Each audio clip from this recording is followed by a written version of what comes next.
Well, we've already visited Gu Jin, who used to be a guard in the west, they say. Old Ming always has a story, and he's usually by the statue on the beach. Merchant Fen Do is in the village square. He's been expecting new goods any day now, for weeks. Oh, for training or learning the philosophy behind martial combat, go see Smiling Mountain. He's behind the ring, near the student quarters. He's always amusing. He always does the truffle shuffle for us. I don't want to think about it too much. Manipulating chi has not come as naturally to me as it has to you. The things I do are different. Oh yeah, like what? I can see spirit shapes and hear the odd whisper.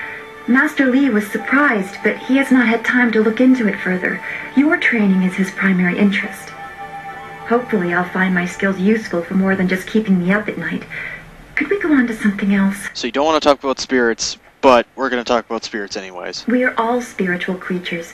When we die, our spirits are released to find their way to the underworld. The journey eases the transition from life to death. If their time among the living was troubled or painful, spirits sometimes get lost. They can seem almost alive and are often mistaken for living creatures. Except they, look like ghosts. They usually only appear for a short time. They say what they need to say and then are drawn to the underworld.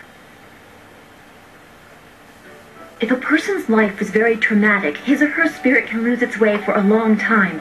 They can go mad trapped in the world of the living. Maddened spirits change. They lose their connection to the living world and begin to channel darker emotions. They can be very dangerous. I've only seen hints of those. It's been enough. I'm very worried about what may be coming. I smell some foreshadowing. I don't know. That's the kind of thing old men sit on mountains to discover. Some say it is a place of judgment. Maybe it's about reincarnation. You'd think we could just ask the spirits themselves, but if we can't really understand our own answers, how can we hope to fathom theirs? Then we should return to Master Li so he can talk to you about this attack.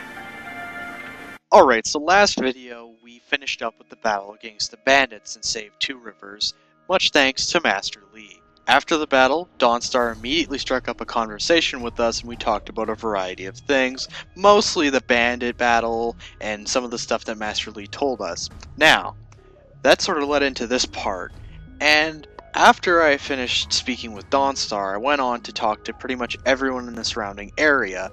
That took up a good, I'd say 15 minutes, but I don't want to bore you guys with a dialogue-heavy video, so I'm just going to introduce silent summaries. And I'm going to go through, pretty quickly about what happened, who I talked to, what they said, etc. Hopefully I don't leave out any details, but let's go. The first person I ended up talking to is Nijo. Nijo pretty much just asked us if his father was okay. We said yes, and he thanked us for helping step in against the bandits. So next up we approach Mrs. Zhang, who literally asks us if we've seen Dawnstar when she's standing 2 feet away from us. Oh, you're a friend of Dawnstar, right? I'm looking for her. But apparently Dawnstar saw her son, Zhang Jin, and she told her about this.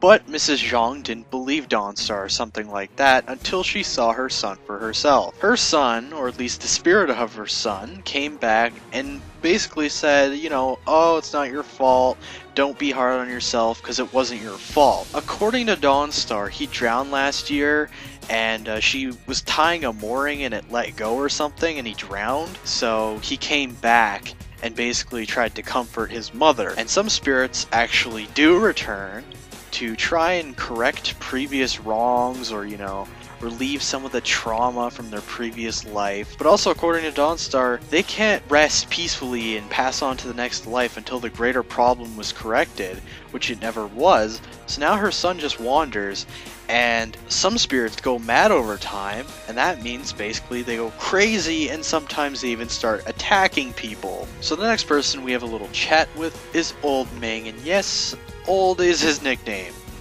Very creative, I know. And hey, we can even call him an old goat. Yeah, for being a dick. Other than discussing the formation of the Empire, the long drought, and Emperor's Son High, Old Ming isn't really, that interesting. I mean, he does make jokes about how old he is and just how impatient youngsters today really are. So, the Long Drought was a time of thirst, bad land conditions, riots, and death, and apparently it was even worse in the great cities. That is pretty astounding, and Emperor Sun Hai ended this long drought by, and I'm not even kidding, I'll quote this, he corrected whatever great offense to the heaven had afflicted the empire, but at the cost of his two brothers, Sun Qin and Sun Li. He also tells us, the empire was formed after wars and negotiations, and that harmony was brought to everything, and there was the creation of this dominant culture that stood above all. He also, for some reason, mentions Master Li doesn't want Two Rivers to receive mass amounts of attention, which is very suspicious. Okay, so one of the last people we talked to is Merchant Fendo, whose voice, in my opinion, bears an odd resemblance to that of Phaelus. Those bandits will think twice before threatening a town protected by the likes of Master Li. Done with this series forever! It's time to review the Crawlers. Maybe it's just me, I don't know. But he praises Master Li, for saving everyone from the bandit attack, but then he comments on how tragic it was that they didn't get to have the money on the ship because the ship sunk. Guess you win some, you lose some, eh, Master Li? He also goes on to tell us that business has been slow due to stability, and that the bandit attack didn't bring as much money in as he hoped. But he also says he doesn't have anything in stock. Yes, that's right, a merchant without anything in stock. Fantastic. He informs us that ghosts and spirits are forcing caravans back, so people are afraid to travel, so there's no goods that can come in, so that's why I guess he hasn't been making any money. Another reason that he's not making any money, in his opinion, is that Master Li is bringing in very few students because of how selective he is, which is also very suspicious, and I guess we should keep note of that too. And now we're gonna have yet another chat, but this one's with C-Pat on our way back to the school. I'm not gonna bother summarizing this one, I'm just gonna let it play because it's a very short conversation, and it just sort of gives you a little bit more info on some of the styles that you can have, and what she does. So, here you go, back to the action. I knew you would not let those bandits overrun the village. I hope I equal your skill someday. Can I ask some questions? Please do not. This is the first task I have been given, and I don't want to get distracted. Joke's on you, Fukusan sound-alike. I already asked you a question, bitch. I did not mean to anger you, but the attack has given me a new appreciation for my task. We must always be wary, even if there is little danger of a second attack. No, it's just that I feel that this is something to keep me occupied. It is an honor to guard this gate, even if I worry that I might not be able to do more than cower behind it in times of trouble. I'm well aware that the students are untrained, but come on, the bandits were easy opponents to take down. Perhaps my vigilance will show Master Li that I am a worthy student. He has delayed my training because of some pressing matter. Does he just say the same lines to everybody? What do you mean? Some sort of test? Ask me anything. I am ready to try. Finally gonna answer my questions, huh? Wait, I know this. Yes, it's weapon, martial, support, transformation, and magic. Weapon and martial styles are pretty self-explanatory. Support styles allow you to paralyze, slow, or otherwise hamper your foes. Magic styles allow you to use your chi to control the elements, while transformation styles allow you to assume the form of creatures or even demons. I'm only repeating what I have learned in my time here, senior student, but that was one of the first things I memorized. Chi is our internal magical energy. Is that it? Yes. And we can use our chi to hasten the healing process of superficial wounds. Additionally, chi can be used to strengthen our blows, making the most of each strike. I'm sure that's right. I can't channel my chi like you and Dawnstar yet, but one day. One day, yeah, no, not gonna happen. Oh, good.